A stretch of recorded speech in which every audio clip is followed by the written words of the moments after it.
Hello, everyone. My name is Apostle Aladdin, and welcome to Shisha with Aladdin. Uh, during these live streams, I have a chat with a guest, and we talk about all sorts of topics. But today's guest is very interesting. Today's guest is a critic of Islam, but he comes from a Christian background, and he creates content in Arabic. He has a channel that link is in the description. You should check it out if you speak Arabic. If not, he now has a channel with content based in English. So do check that one out as well. Especially since you're here, you will probably enjoy his content as well. Adam reached out to me not too long ago, and I wanted to have a chat with him. I was excited to finally get to speak with him because I had seen his videos for a while now. I had seen them around, and I would like to get to know Adam with you all today. So without further ado, I'm going to add Adam to the stream to introduce himself. Hey, Adam.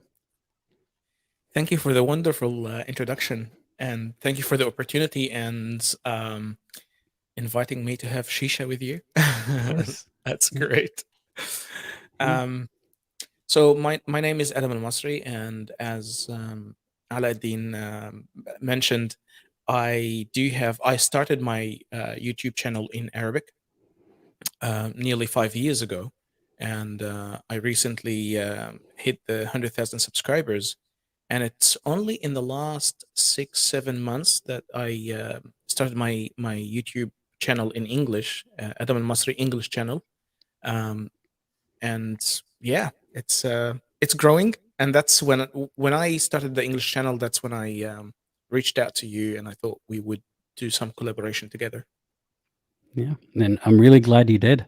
To be honest, I almost didn't see the message because the account that you sent me a message from had very few followers, and I presumed that's not really Adam ElMasri. No way. He's got more clout than that, but on that Not on on that Instagram, platform, so I guess not. But yeah, that'll change. That'll change. yeah. So let's get one thing out of the way first. I'll let you introduce your background as in as much or little detail as you'd like. When it comes to how did you find yourself becoming a critic of Islam, and how did you turn from Christianity to that? Right. So I was born and raised as a Coptic Orthodox Christian, and I to it comes as excuse me, as a surprise to many. I was religious and practicing Christian up until very recently, like 8 years ago. Um, I was a deacon in the church, an altar boy, and I used to serve every Sunday, a Sunday school teacher. I was very, very heavily active in the church. Um, how it all started for me is reading, and I think I always possessed some form of an analytical mind that I was using it in life, but I never put it into practice when it comes to re-examining my own beliefs. Um, so yeah, I guess since 6 years ago, maybe I started calling myself openly agnostic. Now, that is said, since I was in Egypt and uh, still a Christian, I always had some interest in reading about Islam and exploring Islam and even debating with Muslim friends who I trusted because, as you may know, you don't have these debates with anyone and everyone. Um, so I had a few friends who were also interested in the religious talks and comparative theology and stuff like that. Um, so I guess my interest in exploring the conflicts between Christianity and Islam started at a very young age. I was pretty much a good critic of Quran and Islam from a very young age, but somehow I wouldn't put the same logic or principles on my own faith um, until I broke free from my own faith, and that's when, yeah, I think it became one umbrella, one standard, one principle. I started using my analytical mind properly since then. Well, when you were discussing with your friends or your Muslim friends, were you still a believer in Christianity, like a firm believer, or how Oh were yeah, you? Yeah. I was. It was that during that phase in my 20s when I was like heavily practicing, like every single day I am in the church, and yeah. So did you? What motivated you to have these debates or discussions with them? I guess I don't know. Well, it's a personal interest, I guess. I was always interested in this, but if you really want to drill it down, I guess it comes down to a couple of reasons. One, I was a bookworm since I was a kid. Since I was 5 or 6, I read a lot, and the more you read, the more intrigues you, and you want to either ask questions or challenge a concept or whatever. So reading was one reason, and I happened to read a lot about Islam and, of course, about my own faith. That's one thing. But the other thing, if you grew up in Egypt, you may know that you get a great deal of exposure to Islam from a very young age. Being in the school, this is how we study Arabic anyway. Regardless of your own personal faith, you have to memorize passages from the Quran in Arabic. النصوص في اللغة العربية. It's a subject in the school that you have to memorize passages and understand meanings of Quranic verses and Quranic words. And Wait, the class is called النصوص في اللغة العربية, Mhm. which translates to texts in Arabic language, right? But was it just about Quran texts or just a Now you collection? also Yeah. it's a collection of so you also study, depends on which year in school you're at. You can even study some Sha'r Gahili, a very ancient Arabic poems, of course, Quran passages, and some modern Arabic poems. So an-nusus is really coming from a poetic, the poetic side of Arabic. Um, so yeah. Interesting. But it's a default that everyone also studies the Quran, but there aren't any texts, I guess. Are there any nusus that would be considered Christian in the No, curriculum or even outside the curriculum? Would there be an equivalent of that in Christianity? Something that no? zero. Okay. There is for Christian kids, you have a different subject called religious studies, where you can go and study your own faith with your own group. So in the religious studies, we actually split the class into two. The Muslims go with the Muslim teacher, and the Christians go with the Christian teacher, and it's like a yeah, you study about your own faith. But other than that, when you study Arabic as a subject, then there is zero anything about Christianity, and it's solely Islamic or general Arabic. Well, by the way, That's just I just highlighted this comment. I don't think I hyped you up enough, I guess. Yeah, people, he's kind of a big deal. He's a really big deal. I don't know. I didn't want you to feel like your ego was gigantic before you even started talking, so I didn't mention that. But yes, his channel is very popular, very, very popular. if you look closely on the screen, you will see my head growing bigger as we speak. That's a is that an expression in English too? Because in Yeah, Arabic I know kibr rasak, but I don't know about in in English. English, you say you gave me a big head, Huh. which means which can really be taken the wrong way Yeah. as well. But you're Yeah. giving me a big head, as in you're making me bigger than I am. Okay. Well, you framed the shot with the YouTube plaque in the back, so I think you're Yeah. already doing that for yourself. Like, Well, oh, that that little thing? I only received it very recently, so like a kid with a new toy, I'm very excited and have it on display. I'm pretty sure that in a couple of weeks, you probably wouldn't see it in my background. No, no, it needs to always be there. So when do you get one of those? What do you need to do? You don't need to do anything. Like, how many once views once you or hit the Hmm, once you hit the 100,000 subscribers, you get the silver plate. 1 million, you get the gold. 10 million, you get the platinum. okay. Um, and yeah, and it's just an acknowledgement. You don't have to do anything. It's just you hit the eligibility and apply for it. guys, you heard him right here. If you want to help me in this economy, don't donate. Get me to 10 million. I want that gold one. I want the platinum one. Yeah. What's the street value of platinum these days? I don't know. Um, Yeah. I stopped dealing long time ago. in precious metals. Okay, well, about your super popular Arabic channel, we get it. You're a big deal.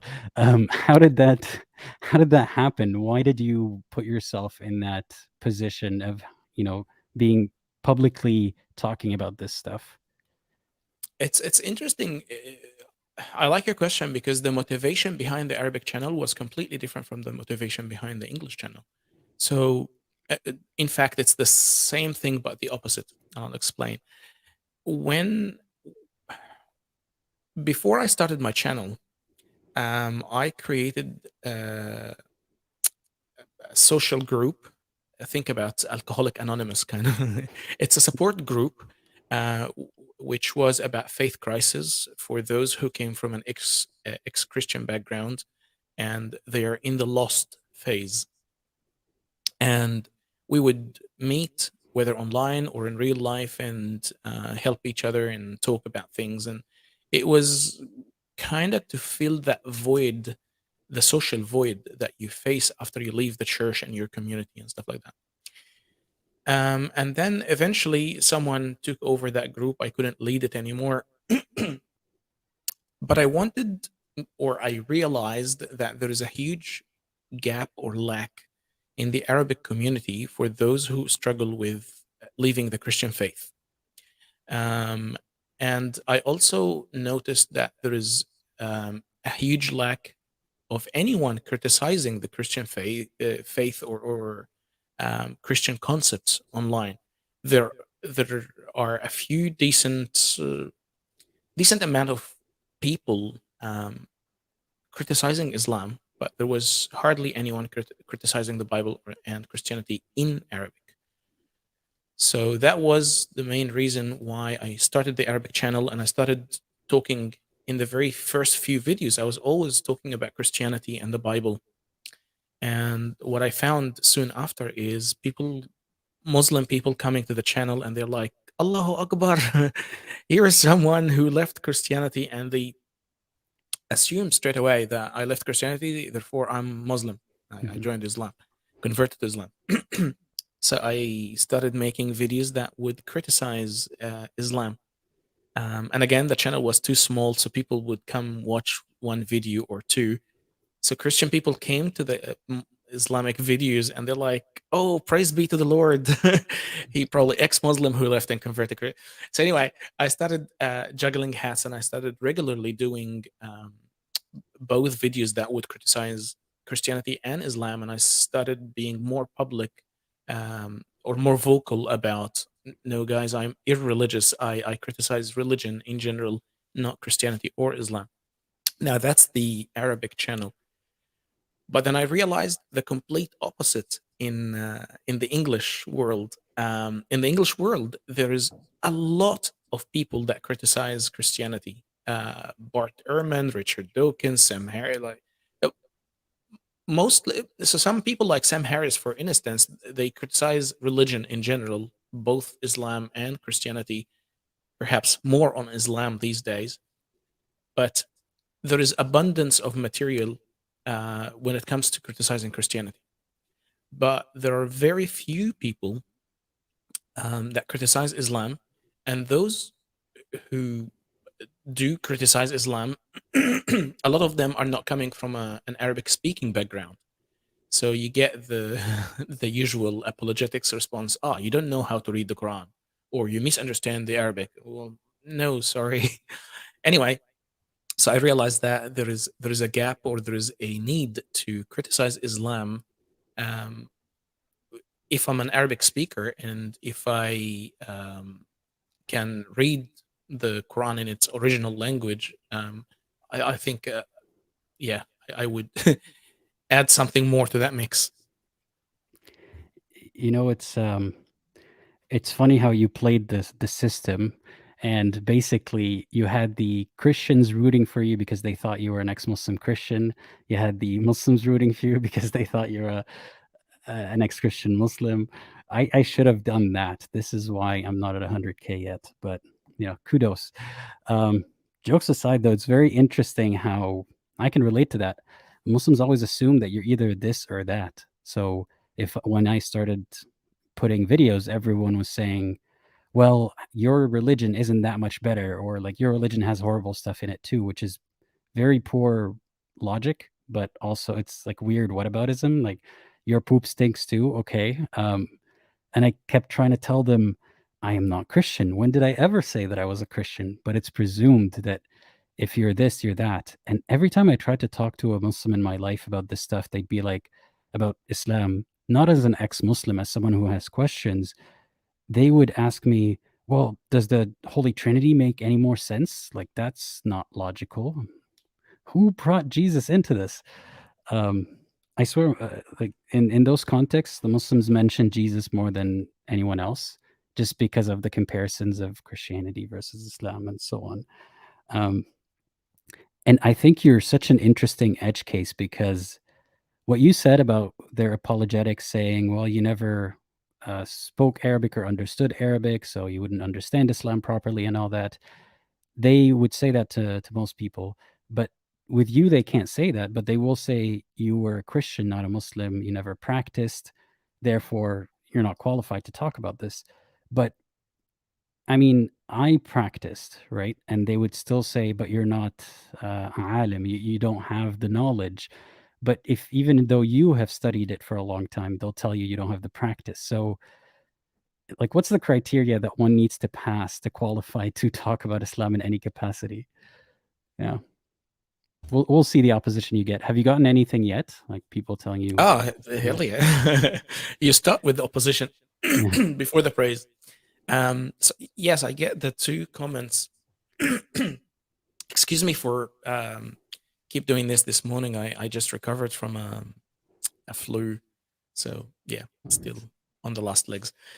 Anyway, yeah, I get a lot of comments around you don't understand Islam. You were an ex-Christian. What do you know about Islam? But then soon after, when I engage in these kind of conversations and debates, um, thank you. I they do realize that I probably know about Islam more than they do.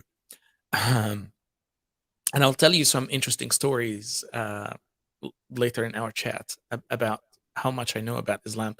Um, but Oh, so you're the just here to show off today. That's all you're here to do.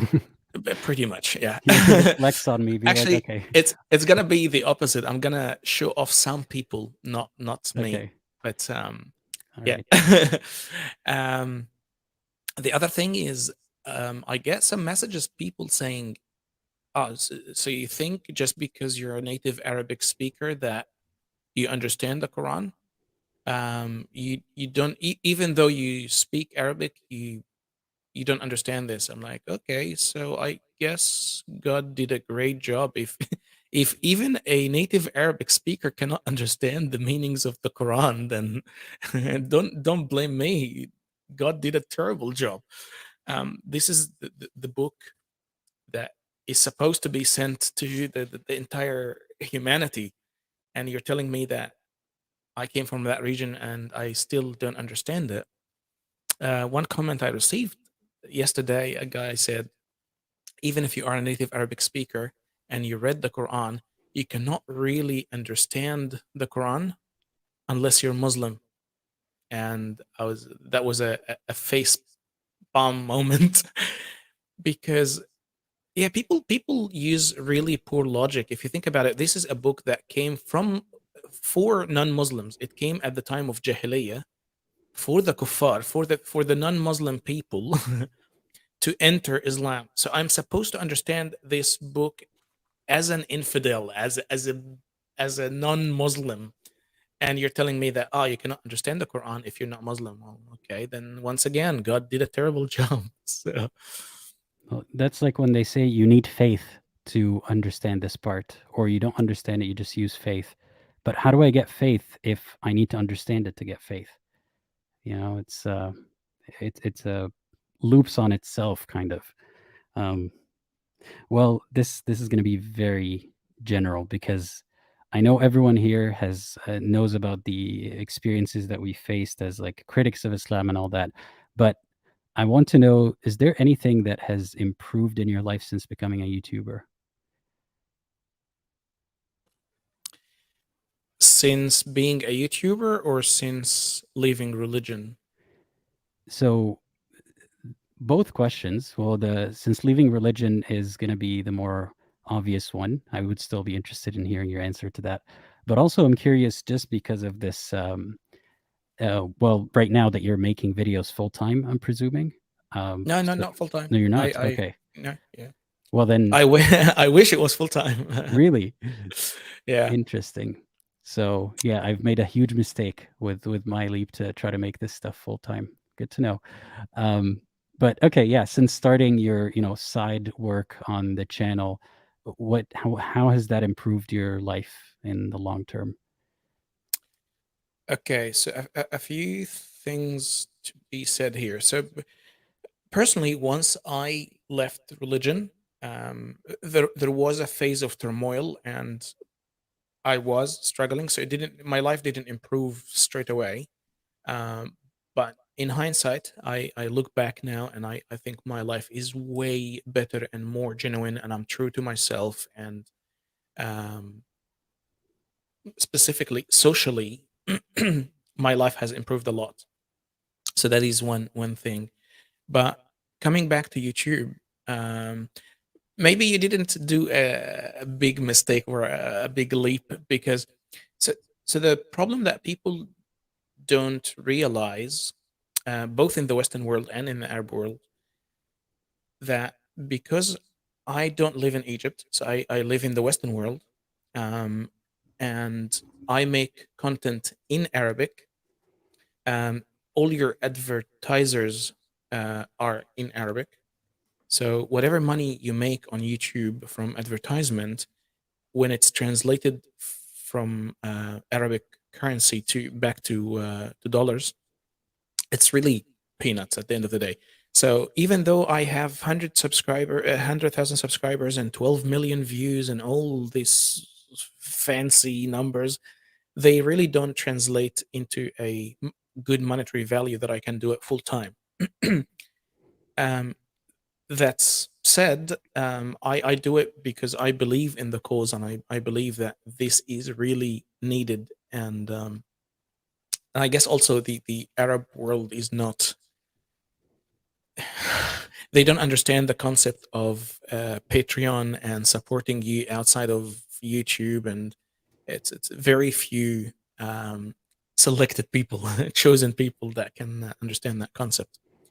So hopefully, in the English world, in the English channel, you wouldn't face that kind of dilemma, because again, the currency translates to its own value. There's no currency exchange here, and also people are more educated or more literate on, yes, this is great content. Let's support it on Patreon, so you will get people who will support your research and your Mm. content, which I'm also hoping for my English channel to get to that point at some point. Um, my life didn't change much since I started YouTube, neither financially nor socially, except for the fact that, uh, of course, I'm cautious around my location, my family. These are the things that I don't talk about, and you're becoming more of a public figure. Take it with a grain of salt. I don't want really people to think that I'm showing off, but you have to be cautious around that once you start your YouTube appearance. That's the only change in life I think that happened. Yeah. Well, to be clear for everyone here, I was making a joke earlier when I was talking about how, was this a huge mistake, me going into YouTube full time? Um, but I hadn't thought of what you said, that the money would be the advertisers would pay you in local currency, and yeah, and even if someone wanted to support you, they're going to be sending you money, converting from their local currency, so it won't be as much, I suppose. Um, Yeah, I hadn't thought about that. Well, there's not huge bucks in it in the West either. Like there's because obviously your expenses are a lot more, right? It's like your True. day-to-day expenses. Um, but I was joking. I didn't do it for the money. And if I ever, like, I hope to get to a point where I can afford to not dip into my savings. That's my goal here. It's Mhm. not that I hope that would advance my career and then start making more than I was when I was in my full time job. It's a very recent transition that I did this, by the way. Like, I was full time employed till not that long ago. Um, but I realized that it was very impossible to do both, and I admire that you took care of both of your channels for this long while also having a life and working full time and all that. That's insane. Um, Thank I you. couldn't do that. Yeah, it was getting too much for me, and it was not just the actual time that you spend researching and editing and doing all this stuff. It was how it takes up space in your mind, and True. yeah, very heavy topics, and then you're supposed to handle the rest of your mundane life issues. But anyway, I'm doing fine, people. I'm just hoping to someday make it sustainable. But other than that, I'm not complaining at all. I'm very happy with where I'm at right now. Um, and I'll tell you how YouTube helped me so far. Definitely wasn't the money. I could have spent time doing the the lowest paying thing in where I am and still get paid more. Um, but it was, aside from all the negatives, the positives include having a space to talk for this long and be exposed to other people's ideas, because I'm not only making videos, I've been doing a lot more live streaming, and I've had a lot of brilliant thoughts. Well, maybe not brilliant, but great realizations in those moments, in those conversations, even listening to someone. And I don't think I would have thought the same things if I was just passively listening to someone else's live stream because of how distracted I am. So, yeah, it's been very engaging and fruitful for me in that sense. Yeah. Have you done live streams at all? I haven't watched any of those. If you have, I do. So I have three channels. One okay, for the Arabic content, one is for live streams, and the last one is the English channel. okay. Yeah, I wasn't familiar with your live stream one. I used to watch the Arabic one. Um, how's that been going? The live streaming. I haven't been consistent on the live streams. I jump on it every now and then when I feel like I want to address something or talk about, yeah, a specific issue that I don't have the time to do the setup because I don't have a studio. um so if I don't have the luxury of time, live streaming is much easier to go in and just talk quickly, impromptu speaking from the heart. Have you ever been put on the spot while live streaming? Like, is it easy for you? Is it stressful? No, I think I'm usually relaxed and no, I haven't been put off. Sometimes you just need to think. You need to take a moment and think about your answer. But no, I think I can handle it. You sound like you can. I'm not accusing you of anything. But was it always easy from the beginning, or was it No, I ever? guess Yeah. the more you do it, the more you get comfortable, and I guess that applies to anything and everything. Um, yeah. So I haven't um, I haven't started the live streaming with the Arabic channel. So I was already like 2 3 years in before I started the live streaming. So um, yeah, the beginning wasn't really the beginning. Mhm. Oh. I kind of found myself accidentally live streaming basically because I was Accidentally, how is that? well, I was on TikTok before, and TikTok does this very well where it ropes you into watching people's content that you've never heard of before. Like, you'd be scrolling and you come across a live stream. YouTube doesn't quite do that. You have to go click the live stream, and usually you don't if you don't know what's going on. Um, so I came across Muslim YouTubers or Muslim TikTokers having live streams, and I was making my videos at the time. And then sometimes people would egg me on and say you should join, like you should join the chat or whatever. and I didn't want to do that because it seemed like it was just a popularity contest. People were just trying to fight and start arguing in the comments and stuff. But eventually, I was like, wait, I can do this too, and I did. Like I was just gonna shoot a video one time, and then I saw the live button. I'm like, oh, I guess I can do those right now. I'm accidentally here, so let's do it. Um, so yeah, it was very engaging because I got to speak to a lot of random people who hadn't heard of my channel, rather than they hear of my channel and then they call in. So yeah, it was very interesting. And then I thought, why not YouTube also? So yeah, Yeah. Sorry, I wanted to address one of the comments that I sure. just saw Which one? about sorry, it went up. Someone was saying that hopefully I will translate my last Arabic video into English, and I actually did. So yesterday I launched an English video, which it's not translation as in word for word, but it talks about the scientific error in the Quran, stating that we think and understand using our hearts, not our brains. Um, so yeah, I did that in English. If you want it, the original video translated, hopefully that does it justice. I will remember to put that in the description for those who want to watch it, which you should watch it if you're here. What's funny is I was just talking about this the other day.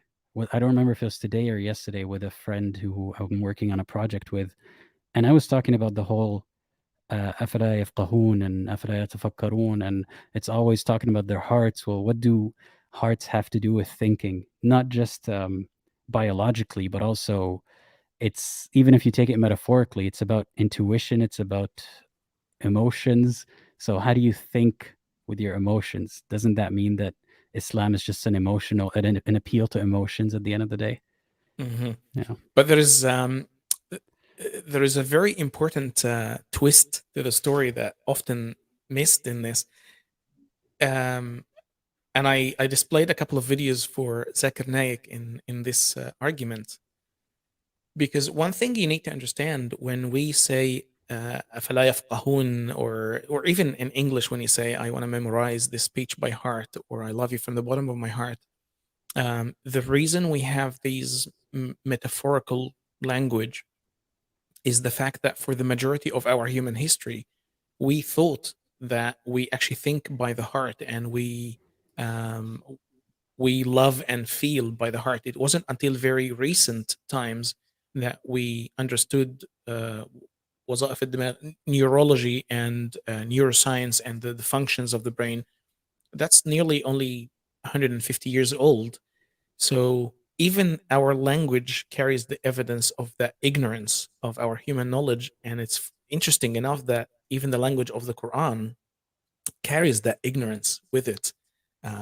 So yeah, it's a. I hope you find it an interesting video. Um, Let me know what No, you I think. will. It's already on my watch later list, so I was able to find it really quickly. Um, Thank you. I want to highlight this comment by Solid Ground with, obviously, Jesus is their profile picture. How can someone leave holy to follow unholy? Something is wrong somewhere. Um, what do you have to say to that? And also, since we're already here, I'm very confused by this. Asif, I think, is a Muslim, says, LOL, ex-Christian, you was with Christ who was crucified, then you changed your mind. It seemed you was never with Christ in the first place. You're being accused of being a fake ex-Christian by a Muslim. Mhm. That's a new one. Yeah, that's a new one. So what do you think about all that? Well, the problem with these kind of comments is that people have their own idea of their faith, and if you don't follow the faith as they understand it, then you're in the wrong.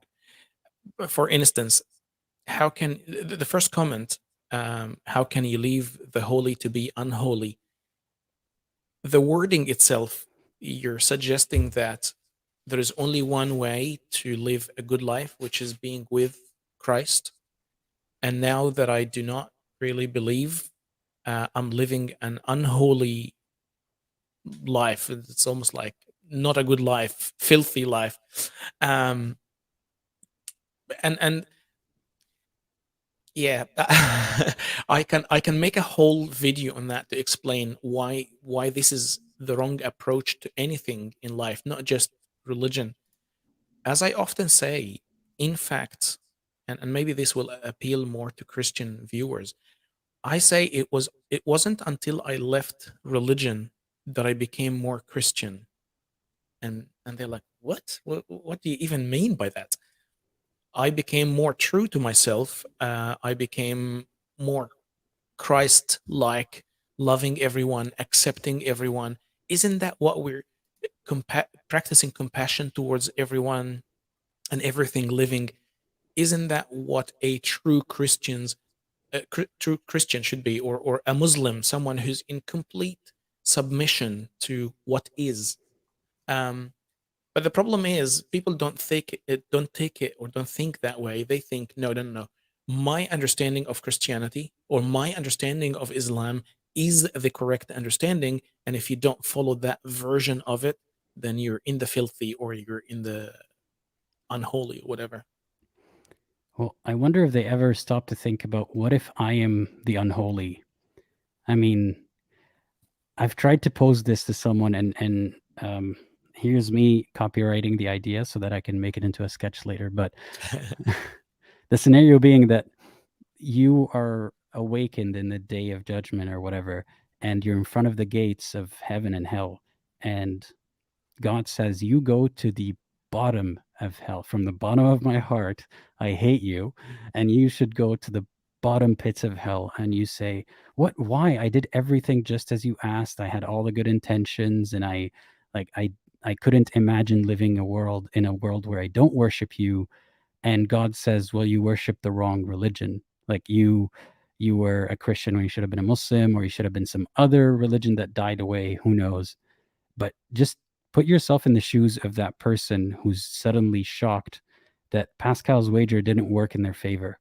Because Pascal's wager is not just it could be good or it could be nothing. It could be good, it could be horrible, when the chances of that are way worse if you think of it that way. But I I'm very careful in wording this, but I don't know. I want to get your thoughts on it. Do you think that believing in Islam or Christianity robs you of empathy? I think believing in anything robs you of empathy. And the reason is, once you believe in something, meaning you accept something by faith, not by reason, not by logical thinking, but you accept something completely on faith value, not face value. Um, and that can make you do a lot of atrocities in life. And religion is not an exception. You can kill in the name of Allah, or kill in the name of God, or do horrible things because your faith, and because it's faith, you are unable to step back and re-examine your beliefs. Uh, that's what God said, and even if I feel discomfort or uncomfortable doing this, God, who are you to challenge what God said? Because you're taking it by faith. And as I said, it's not only religion, but if you believe anything, like if you believe that your Egyptian race is better than any other, or your German race is better than uh, any other race, you can do a lot of atrocities. You can burn other races at stake.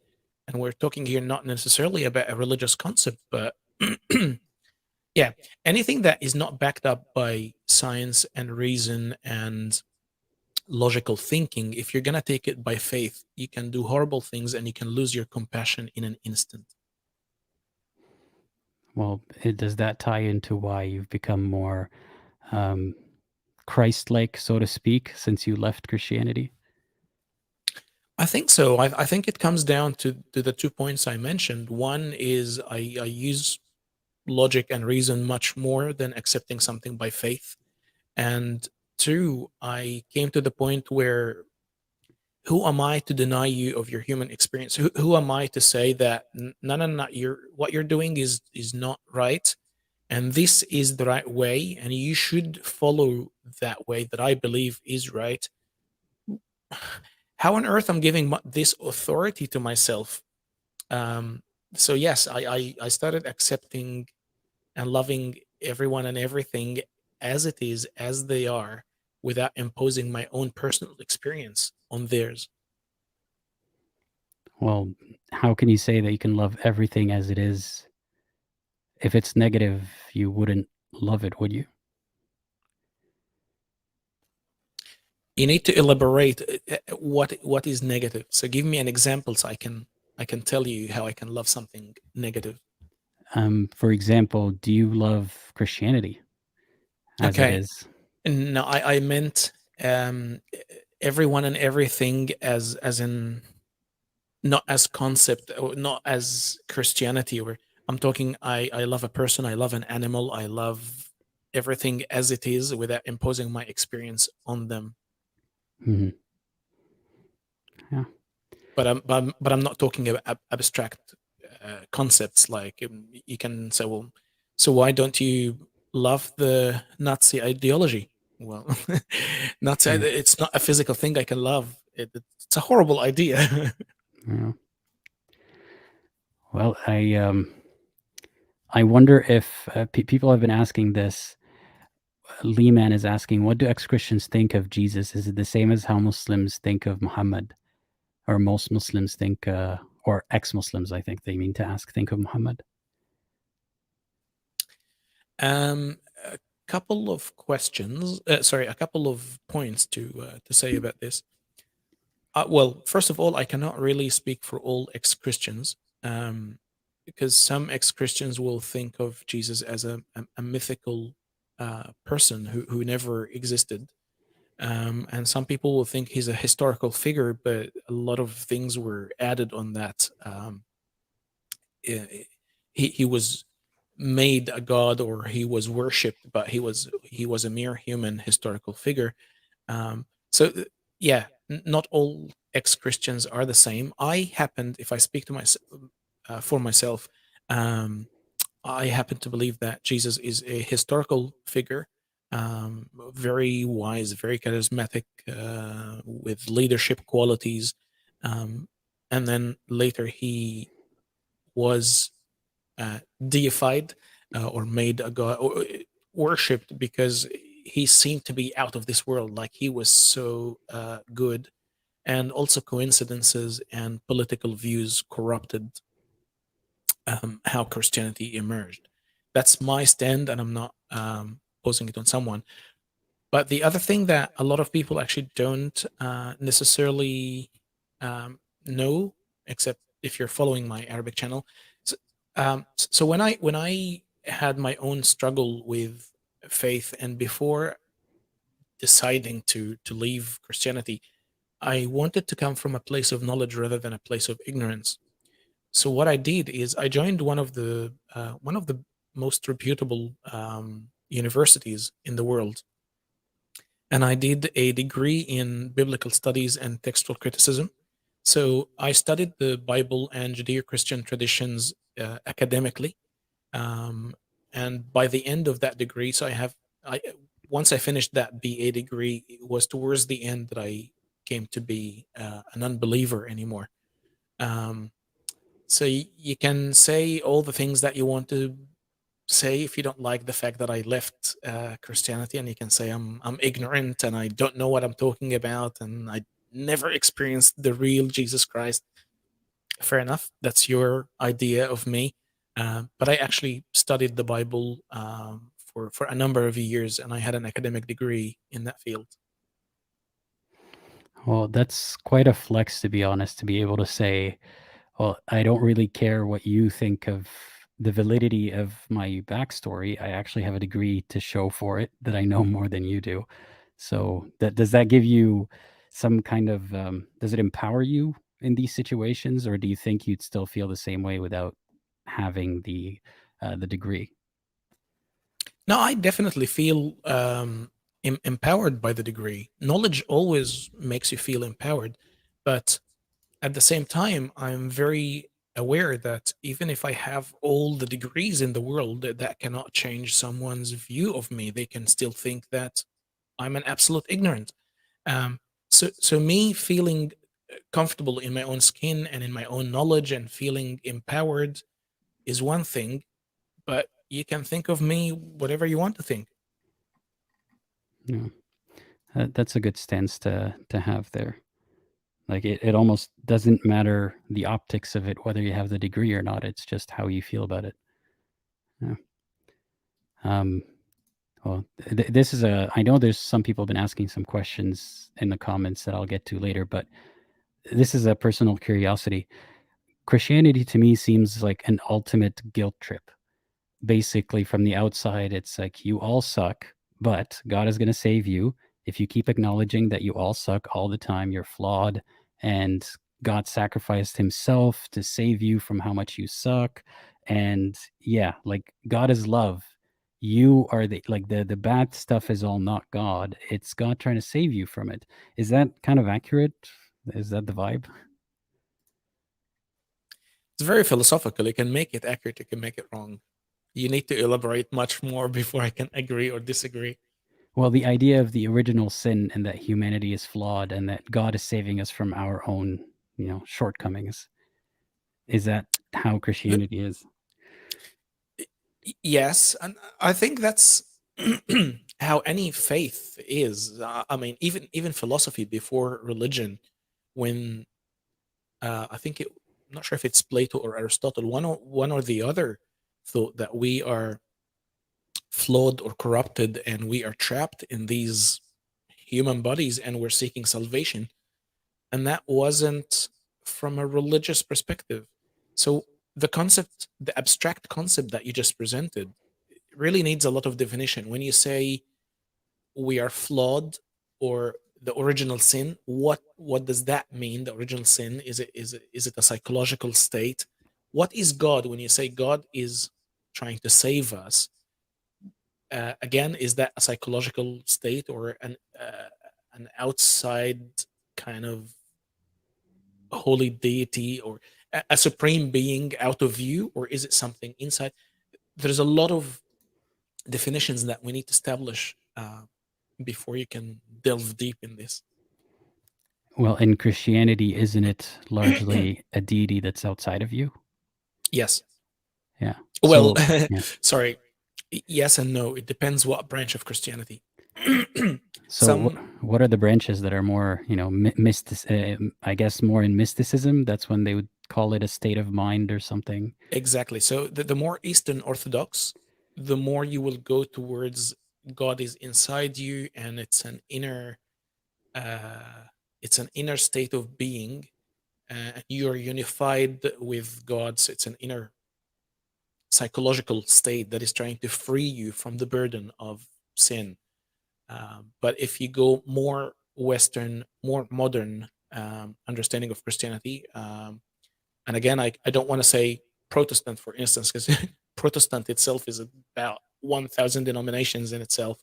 It's not one size fits all, but you will find in the Protestant church some of them thinking of God as a supreme deity that is outside, well, outside and inside at the same time, but before humans, it existed outside of you. So yeah, it's Well, it gets really deep and confusing. it gets deep and confusing, but do the followers have a deep understanding of it? Or you mean if you're trying to wrap your head around it as an outsider? Absolutely not. So that's the problem. 90% of the followers, they don't get to that level of theology. They don't really, they just pray, fast, go to church, understand very on just scratching the surface of the concept of first sin and Jesus died on the cross, saved you from the sin, wages paid, done. That's their understanding. Only very few deep theologians got really deep to the level of what does it even mean, what is original sin, and how you see the original sin in the light of evolution, because now we know that Adam wasn't really a one person. A lot of churches now, especially in the Eastern Orthodox, they use Adam as a concept rather than an actual person, and Adam is the emergence of Homo sapiens and the start of having a conscious mind that led us into a dual world. So you started seeing everything in the light of yourself. There is now right or left, up and down. So you start creating the dual world. Before that, in the animal state, you didn't have this kind of self referencing. So, um, sorry. That's okay. Good thing we didn't bring the shisha today. Um, that's and now that I think about it, what you just said, I hope I didn't lose my train of thought. Um, let's get to the comment first. Stefan G is saying, as a Christian, I can say he's really trying to give a correct understanding of the Christian world. I'm glad that we have Christians that can vouch that you're actually trying to give the right information. Um, but going back to it, do you think that these, like what you mentioned, Adam being a concept rather than one specific human, special human, or it's a state of evolution or it's a transition phase, do you think that similar, more abstract ideas like these that are less literal, metaphorical ideas, do you think that they all arose from a need to make sense given new information that would contradict the original premises? Or was this present in Christianity from a long time ago? Or both? A bit of both, I think. Because there is evidence that a long time ago, some of the early church fathers um, thought of Adam as an actual person, and some of them took it loosely, and they didn't really refer to Adam as an actual person. But it's a point in history as far as we can get back.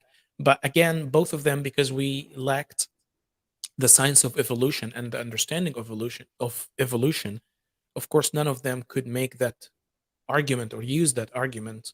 Uh, so yes, I think it's a bit of both.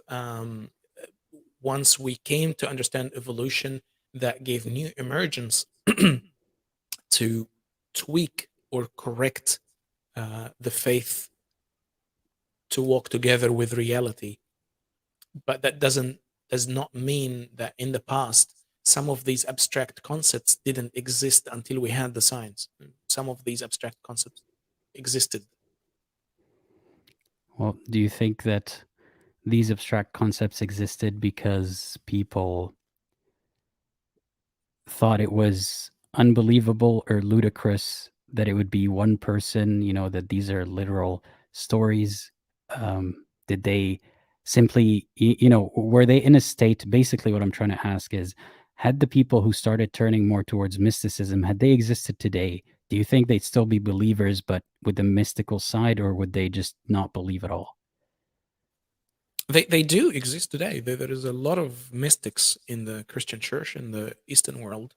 No, I mean And like from the initial stage of like separation. okay, it's hard to answer that question. I don't know how they would perceive the reality today and the amount of knowledge and information we have and how much that would conflict with what they hold. Yeah, again, I would say probably a bit of both. Some of them will still try to consolidate things and remain believers, and new ideas will emerge, and some of them will probably lose their faith as a result of that. Because at the end of the day, this process of refining our thoughts and philosophies and theologies is coming from two things: new knowledge that comes to your existence, new sciences, new research and explorations and findings. And the other thing is, before the science and exploration and findings, we also refine our thoughts and theologies by peer review and challenging ideas. So, because of the long history of theology, you had a lot of believers and unbelievers, theists and atheists, and that debate has gone for thousands of years. And obviously, theology keeps refining itself to get to a point that can match reality as close as possible. But at the end of the day, it gets down to the individual whether they lose their faith or they will find a point of consolidation. It really is an individual thing. Yeah, that makes sense. I do see that kind of person today. I've met some of them who usually are very educated. Usually they know all the things that would cast doubt in a believer's heart, but they have somehow found a way to make sense of it. And rather than being frustrated at them, I try to understand where they're coming from. But it's so easy to just want to say, come on, man, like, who are we kidding here? Why are you really trying to squeeze this into something that it's not? But um, do you feel like progressive Islam? I get asked that question all the time, reforming or progressiveness in Islam. Do you think that there's room for that? And what do you think your stance or mine as a critic of Islam should be? Many people today they keep saying that Islam need reformation, same as what happened to the church between the Catholic Church and the Protestant. And unless Islam goes through reformation, um, it will it will not succeed. I tend to agree and disagree to that statement. I think yes, definitely Islam needs reformation because it's getting to a critical uh, state, um, its existence, if it will continue to exist. But at the same time, I find reformation very hard in Islam because it's unlike Christianity. Christians and Jews both they believe that the Bible was written by human beings, inspired by God, but it was him. All the biblical books are human writings. We don't have, or Christians don't have, the idea that it is dictated word for word by God. Therefore, in Christianity and Judaism, there is more room for reformation and refining ideas. And so, well, perhaps this passage can be interpreted in different way, blah, blah, blah. Islam, yes, there is a little room for interpretation, same as any text in the world is open for interpretation. But because the nature of the Quran being the word of God that was in a Luh al Mahfuz, and it came that this is exactly the literal verbatim word of God. The Reformation cannot go as far as you want it to go, for Islam to continue to live in a healthy way, more liberal, less conservative. Um, so yeah, that's my idea. I pretty much agree. So I'm glad to know that I'm not alone in thinking that. I think it's kind of a losing battle, but it's not mine to take. And when people ask me why I don't support that or why I don't, align with that, it's I wouldn't support something I don't believe in. So even if I think that progressive Islam is the lesser of two evils, if that is how I thought, I still like I don't believe in it. I think I'd be trying to kid myself promoting something or agreeing with something, um, or liking something to some extent that I think is absolutely not true. Um, and I think it gets in the way of actually criticizing Islam when there's this shield of progressiveness that is only relevant when the conversations pop up about Islam, and then it goes away and you don't see it in a large scale in a country like Egypt, for example. I don't know. Do you see like you're familiar with that more than I would be? Do you see a progressive Islamic movement um, in Egypt? Not just people's adherence to religion and their thoughts combined with progressive ideas, but Islamic progressiveness. Do you see that? I don't see it as a movement. I've seen it in individuals. I had a few friends and people that they created their own very progressive version of Islam, but I don't see it as a movement. And even when it tries to be a movement, creating a ripple of change, unfortunately, it's not strong enough. Uh, recently, I'm not sure if you heard in the news, there is the first progressive mosque in New York in America that started accepting gay people and homosexuals, and that is seen very progressive and something like wow in Islam. That is massive. But and I agree. Like I'm not trying to take any value of that. But what I'm trying to say is that is it going to be strong enough of a movement to become not even mainstream, but like a good solid branch of Islam? I highly doubt. I don't see it. Same thing happens in Egypt. The Quranic al Quraniyin, those who actually or Munkir Sunnah, those who don't believe in Sunnah and Hadith anymore, and they try to build their entire understanding of Islam based on the Quran and only the Quran. Um, Again, it's a great movement, but it is being shunned and shut down very harshly and very strongly. So yeah, any any step up for Reformation or liberal Islam is being strongly opposed, and I don't see it growing much bigger. Funny that you mentioned Quranism. So I first started coming across videos on YouTube about Islam in Arabic that weren't just because I was looking for answers, and YouTube wasn't my first place looking for answers, but I was referred to even by some sheikhs that I spoke to um, specific people on YouTube saying, "Go watch." Like for example, you're familiar with that guy Haytham Talat. Someone actually recommended to me that I watch Haytham Talat, and even at that point, like I was way past being just confused. I was leaning towards, I know that this stuff doesn't make sense, but I still need to make it make sense, right? I'm desperate. I will watch anybody. But I still knew that Haytham Talat was, really. Um, I tried watching some of his videos. Not only is he, this is okay, YouTuber slander time.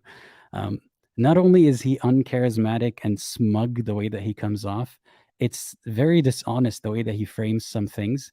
I can see that as a questioning Muslim. I was thinking, you're not helping, even if you're 100% right and whoever you're responding to or whatever you're trying to answer is 100% wrong. You make it impossible for me to ever believe you because of your delivery. But anyway, all that aside, I've seen some critical videos in Arabic of Islam, and I was really confused because in my mind that never existed. That there are no Arabs who leave Islam and talk about it. Like that's just called someone who wants to, be westernized and go drink and have sex and do all that stuff. I really deep down I still kind of believe that. And I was projecting it on myself. I was thinking, do I have doubts because I'm a bad person? Because I want to do all the bad stuff? Is that really why I have doubts? So I came across some channels that would criticize Islam in Arabic or talk about the topic, and some of them, a lot of them, for some reason, were Egyptian. One of them was a Christian lady, and I took me a long time to figure out that she's a Christian lady. I think it was called the Taht al-Imma or something like that. And she would just every time tell a story. She kind of had that grandma vibe about her, and she would tell a ridiculous story from Islam and be like, "Isn't this ridiculous?" And I was so confused. I'm thinking, wait, so she has left Islam? How does this work? And then I realized there's a lot of Christians who criticize Islam in Arabic and stuff. But then I came across Quranic people, Quraniyun, and I was so confused because everyone was calling them a kafir in the comments. Everyone was saying, "What is this kufr? This is horrible." And all they were Quranists who don't believe in the works of the Sunnah and the all the historical records of the Prophet. They don't trust those. So they think the Quran is all you need and you can extrapolate from there. Obviously, I didn't find my answers there, but I was so confused by Quranic people and how Muslims treated them or looked at them, like the mainstream Sunni Islam thought of them. So yeah, it's yeah. So not to discourage any progressives, keep doing what you're doing. Maybe someday, inshallah, things will pick up. But if you ever want to join this side, welcome. Yeah. I Ooh, agree with you. just for fun, I wanted to highlight this. Zahid is saying, "Why are you a coward, Adam al-Masri?" You have to answer. I'm sorry, I'm putting you on the spot. Sure. I would love to know first, like, how am I a coward? Like, You're overthinking this, man. You got to make a joke out of this. You got to run with it. You are a coward. That's the premise here. And now okay, all you're right, arguing. You're not even arguing against that. You're explaining. See, that's a right, justification that he never had to give, and that's how religion is. You know? yeah. Yeah. Well, I guess I enjoy being a coward. It's a cool thing. Yeah. I don't know. Do you find that I'm there's anything? terrible with comebacks. Okay, I'll do that for you. Uh, well, was there anything cowardly about how you did all of this? How you started your channel and how you left Christianity and all that stuff? I honestly don't think so. I think I was very I was very brave in how very brave and very petrified at the same time. I was shaken to the core going through that experience and losing my faith, facing my fears, and then facing my family and facing my community to tell them that I am no longer a believer. I did not hide in disguise, and I didn't pretend to be practicing when I'm not. I didn't pretend to be untrue to myself. Um, and eventually did these YouTube channels. So I I really am not sure about what was cowardly about my approach, but again, you're entitled for your own opinion. Yeah, I since I posted that we're gonna have a chat, some people were saying, "Oh, what about this time when you had this argument with that person?" I'm like, "That I don't care. You guys deal with that your own time."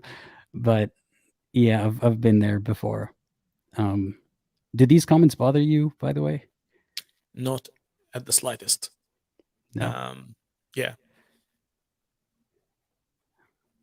I don't know if I'd say they don't bother me at all. I don't take them personally, is what I'm gonna say. Like Mhm. I realized everyone else gets like I thought I was special when they would tell me these things, and then I look at other YouTubers' comments and they're saying the same things, and I feel cheated. I feel played. I thought, this was custom made insult for me, but it wasn't. Um, and then when I realized that there's nothing special about these insults, and sometimes they try to specialize them, like they talk about my forehead when they could see my forehead. They talk about, whatever little detail they know about you. Um, they project, this probably happened to you when you were younger. That's why. But I Mm, realize it's not personal. Um, it does upset me to see the state of things that, knowing that if I was from a different background talking about a different topic, it wouldn't be that. Like I'm sure Christians pester ex-Christians in the English-speaking world who criticize Christianity on YouTube, but it's not this way. It doesn't look that ugly. yeah, not to that level. And I have to agree with you that maybe in the early beginnings of my channel, um, it, I tried not to take it personal, but it still affected me a little bit. Like I didn't like it. Um, but the reason I say it doesn't uh, it doesn't affect me at the slightest now is I think when your work grows and your fan base grows with it, and then you receive as many as hate messages and those trolling or bullying comments, you will also receive a lot of comments that tell you, "Well, thank you for your existence. Thanks for exposing the exposing Islam. Thank you for speaking the truth," and all these kind of praise or positive comments. They kind of balance each other out, and you will realize that no matter what you do, some people will put you on a pedestal and some people will try to throw crap at you. It's just the nature of things, and only then that you will realize it doesn't affect you at the slightest. It Yeah. is what it is. Well, I want to say I never want to have a fan base per se. Like I don't want people to be fans of me to the point that they would, praise me more than I more than necessary, or like that they would over They wouldn't see when I make a mistake or something like that. But you're right about that point. Is funny enough, these insults have helped me accept compliments better. So I've had the worst imposter syndrome since I was a kid, and I never want to take credit for things. I always feel like, yeah, no, it's not as good as you think, but thanks. And when I started getting a lot of insults and then a lot of people giving me compliments, I was thinking the compliments, still in denial about them, being like, thank you, that's nice of you to say, but it's still not really landing for me. And Mm. then I got to thinking, which one of these two people is more likely to be closer to the truth about their judgment of me? It's probably not the person who's calling me all sorts of names and presumptions. So the other one, I'm not going to let it get to my head, but maybe I should start accepting some praise sometimes. If I'm going to actively think about the hate and what I'm going to do with it, then I should also process the praise in a similar way, right? So thank you to all the people who said horrible things in the comments and stuff. Yeah. Totally. And sometimes it's not just messages of praise. Like here is an incident that happened with me, which I'm very grateful for. Um, a high ranked judge in one of the Arab Islamic countries reached out to me, and they said, "Thank you for thank you for being there, and I've been following you for years, and you convinced me that Islam is a man-made religion. La la la. But now I have a problem because I cannot practice my job as a judge anymore. Um, in this country where this judge works, um, He came out. well, no, they couldn't.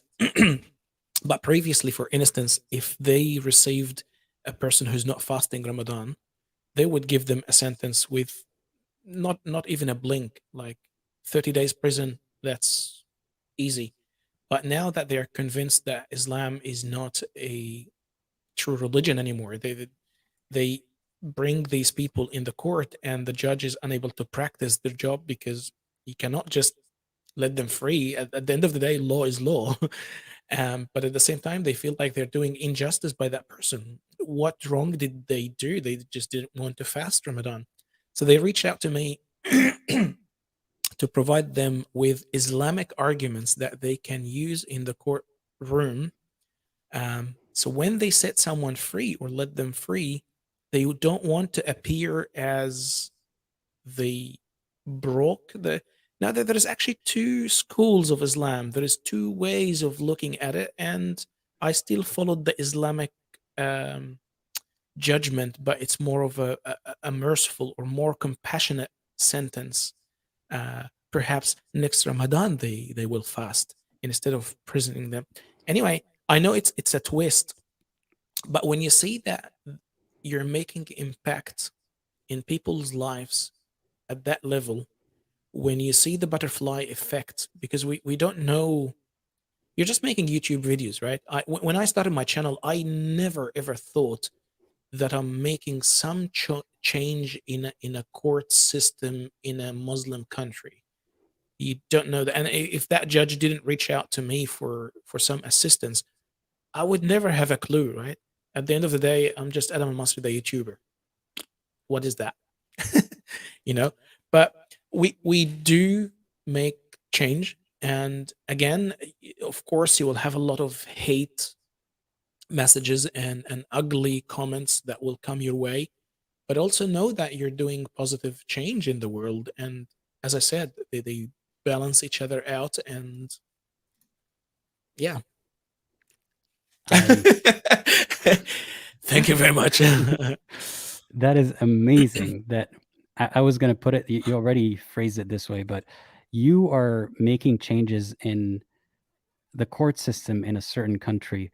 You're infiltrating the Islamic Sharia system by just having videos that you haven't even, like, you didn't actively seek out this person, and it's such a flex that he's reaching out to an ex-Christian like you to talk about that, to give him information about how to find the loopholes to save people. That's so awesome.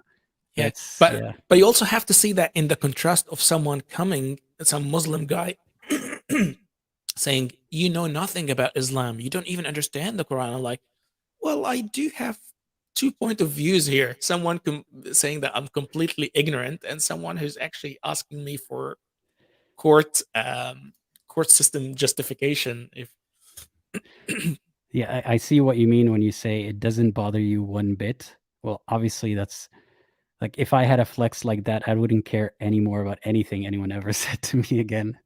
Like this is my achievement for life. But I'm joking, people. That's I have a higher bar, but that's a very high bar.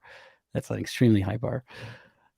Okay. Now I don't feel as cool anymore, but yeah, I've had instances of people reaching out to me saying certain things, and like you said, I don't I try not to read like private messages very often, by the way. I do have like a one-way Google form where people can write me a message that I could read, but I can't respond.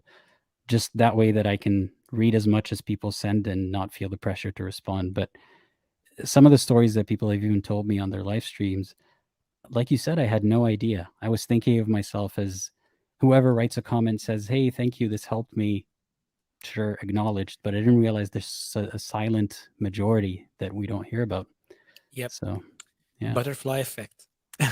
I love talking about the butterfly effect and observing it in my life. Has that been something that you always thought about, or does it have to do with leaving religion? It's something I only started thinking about a lot recently. So since I left religion, but I don't think about it only in a religious context. I think about it in many ways. I I think for me it really got me thinking about it a lot when I started thinking about qada and qadar, free Mm, will, predestination, and thinking about what makes people predisposed to believe one thing or another. And it got me thinking about myself. Like I should have self-awareness and realize that if I come across something like advertising works, that's one more reason why I've been thinking about the butterfly effect a lot, is the subtle advertising that causes you to make a decision later in the day that you didn't even realize. Like you know that you're too smart to get up and buy a Coke because you saw a Coke ad, but what if it's way more subtle than that? And anyway, so I've been thinking about the butterfly effect a lot, and yeah. yeah, um, Good to know. Good to yeah. know. It's cold in here. Hell is BYOB. Bring your own book of deeds, I guess. And I always think about hell as a barbecue party. So, All the cool people are going to hell. right. The Well, boring ones are not coming to hell. but also there's a lot of uncool people who are going to hell, so that's not associate with everyone in hell. Yeah. But yeah, I happen to be on on a personal note. I don't think anyone is going to go to hell. Obviously, um, well, not that I believe that hell exists anyway. But I was reading a book by Neil Donald Walsh. He's a spiritual man, yet non-religious, called Conversations with God. And there is a striking sentence in that book. He goes, "For as long as you cannot fathom the idea or imagine that even Hitler is going to heaven, then you lack compassion because no one chose to be the villain. Yes, did they do massive, ugly, brutal atrocities? Yes, they did. But it's not they didn't do it because they chose to be evil. Anyone who did the most evil actions, they did it because they thought they're doing something good to the world. So even in the ugliest actions, the intention is coming from a better place, which is this can be a topic for an entire video itself because I know that it's a kind of worms um, t- to accept. I don't know if I accept that, Yeah, but I yeah, know. I mean, Um, I maybe on some level I think similarly. I feel like it's once you understand all the factors, or you start to factor in, because you can never understand when you start to think about all the factors that led someone to make a certain decision, were they biologically predisposed, to be a psychopath who cares about what they want and they don't have emotions? Sorry to pause you for a second. The, Mm. the moment you said they decided to make a decision, Yeah.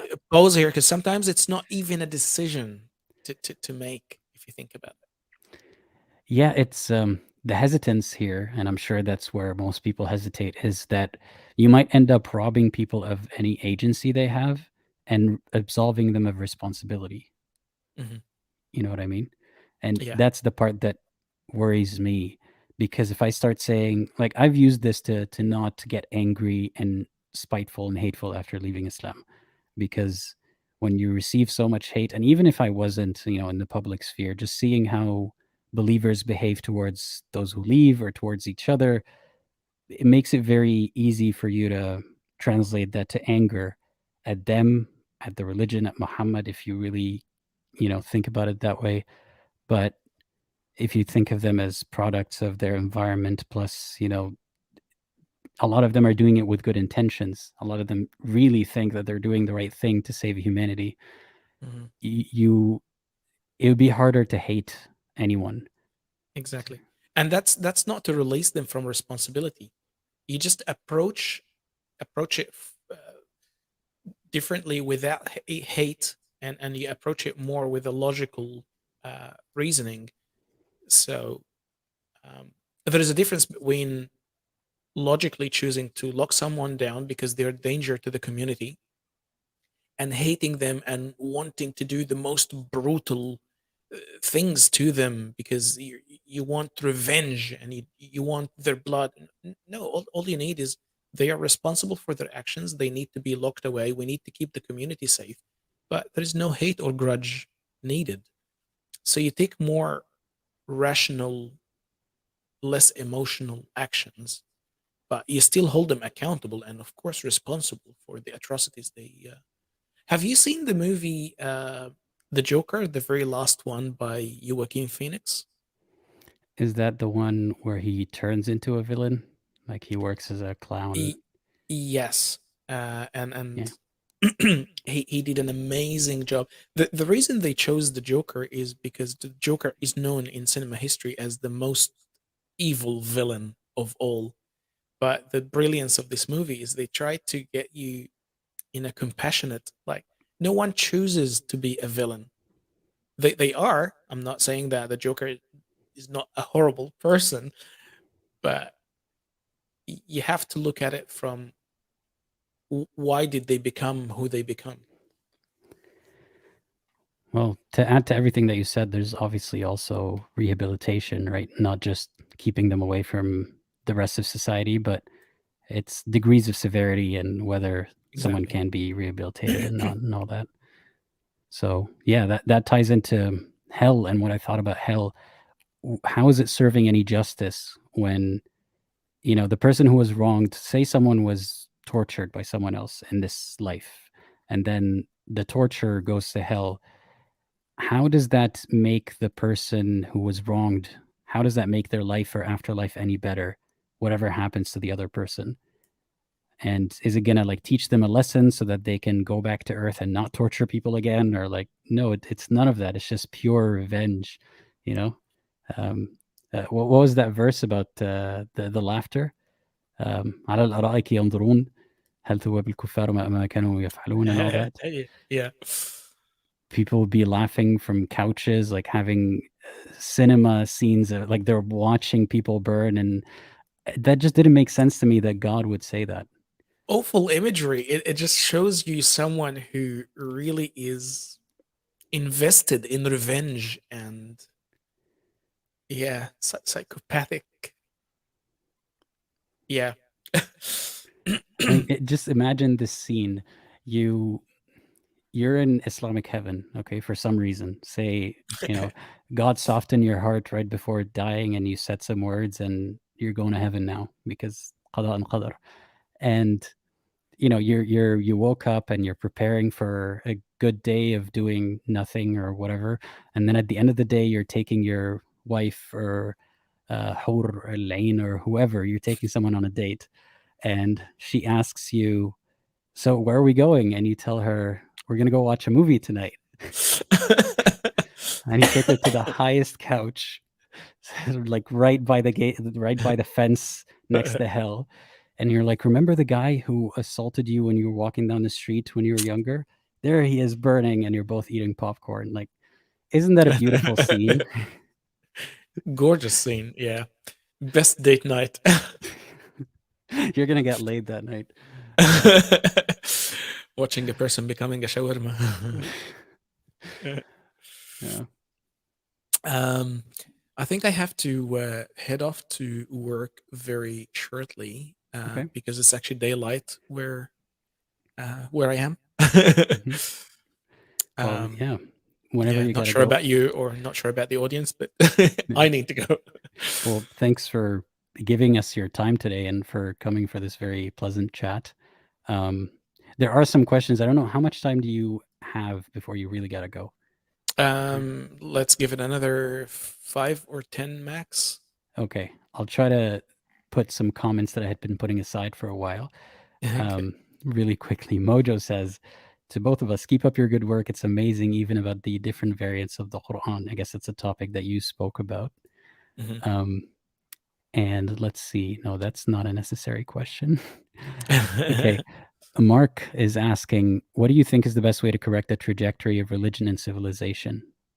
I'm not touching that question. All I can say is just raising awareness and talking. Anything can to correct anything is to raise awareness. So realizing that there is a problem is 50% of the way to its solution. But then after that, you let things take its course. Okay. And Robert was asking, could you talk a little bit about your Coptic identity? Do you still identify with the Coptic people? Do you consider yourself and other Copts to be Arabs? Well, a lot of people don't know that the term Coptic actually means Egyptian, and even Egyptians themselves don't know that term. Um, Copt came from a very ancient city in ancient Egypt called Kibit or Kemet, and the people who call themselves Coptic, the Coptic identity is basically I'm saying that I'm an indigenous Egyptian, not an Arab. So I am not one of the Muslim invaders who came to Egypt at some point.